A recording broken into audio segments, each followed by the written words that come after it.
Yes, honestly, I don't understand this. World Economic Forum future bizarre tribal rituals that sees pagan women coughing on the heads of penalists. These are the people that think they should control your life. A turma chaya na numa unu wai sharai.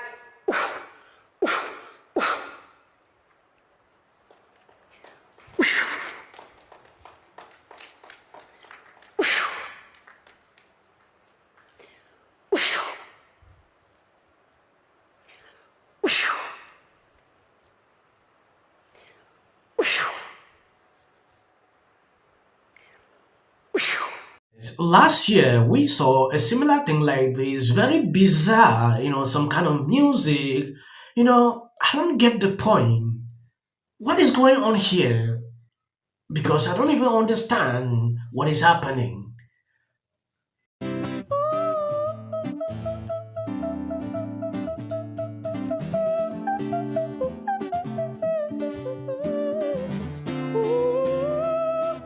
In the disease X is COVID.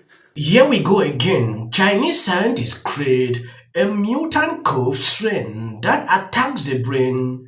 According to this article recently put out by the Daily Mail, Chinese lab cracked mutant cove strain with 100% kill rate in humanized mice, surprisingly rapid death.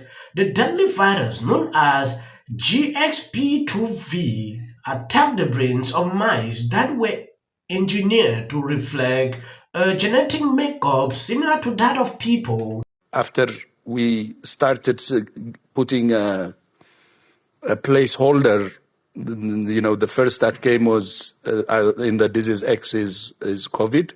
So we have experience now, and we're preparing based on that experience. A lot of assessment has been done by independent panels and experts. And based on the recommendation, many initiatives we have already started many initiatives. And then the other key in order to have better prepared and to address the disease X is the pandemic agreement. The pandemic agreement can bring all the experience, all the challenges that we have faced and all the solutions into one. And that agreement can help us to prepare for the future in a better way, because this is about a common enemy. And without a shared response, starting from the preparedness, we will face the same problem as COVID. And deadline for the pandemic agreement is May 2024, and member states are negotiating. This is between countries.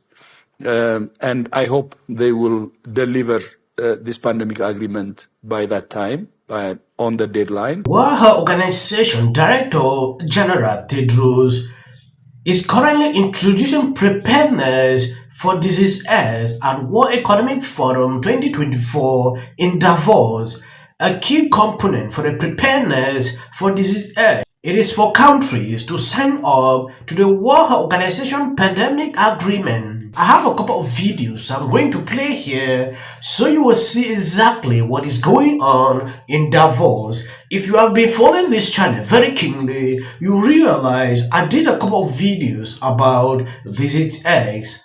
I think I'm almost the first person who posted a video on this platform about Disease X before I realized a lot of people are now doing that. If you have not subscribed to the channel, please endeavor to do that, and if possible, please share out this video. I mean, ecocide as a word is becoming better known around the world, and the concept is generally mass damage and destruction of nature. But legally speaking, what our organisation and other collaborators aim to do is to have this recognised legally as a serious crime. Because one of the issues that sort of pervades all of this discussion is that we have a kind of cultural, very ingrained habit of not taking damage to nature as seriously as we take damage to people and property. And that, I mean, if you're campaigning for human rights, at least you know mass murder, torture, all of these things are serious crimes. But there's no equivalent in the environmental space.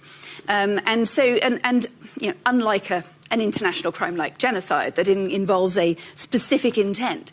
With ecocide, what we see is actually what people are trying to do, what businesses are trying to do, is make money, is farm, is fish, is do all of these things that are producing energy and so on as well. But what's missing is the awareness and the conscience around the side effects, around the collateral damage that happens with that.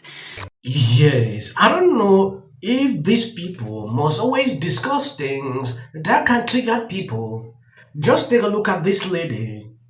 A speaker at the World Economic Forum claims that farming and fishing is ecocide, and she is demanding that it be recognized as a serious crime. I don't get the point here. Farming and fishing should be considered this. We should not farm again. Fishing should not happen. That is according to this lady. The elites are flying into Davos in massive $50 million private jet and helicopters to lecture you on how you should eat bulk, bike to work, and own nothing. And let's not forget that the World Economic Forum meeting theme this year is how to regain trust. Okay, they want to regain trust. I agree. Now, how can you regain trust by just doing the contrary to what you're talking against? I saw John Kerry, in this forum. He had a lot to say. Though he came out recently that he wanted to resign, he had to reject that. No, that was a lie. Let me not talk much. Let me play this video so you can see exactly what I'm talking about. It's absolutely critical that we accelerate. I am convinced beyond any doubt that because of the decisions being made in the marketplace now, because, you know as well as I do, even if, I don't want this, obviously, but if you wound up with a different president who was opposed to climate crisis, I got news for you. No one politician anywhere in the world can undo what is happening now. The marketplace is doing this. And the only issue for all of us is not whether or not we can get or will get to a low-carbon, no-carbon economy globally. We will.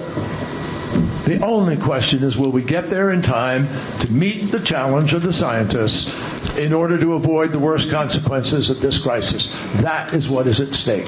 So I really look forward to hearing from our folks today who are going to lay out to everybody here the ways in which all can participate in this transformation.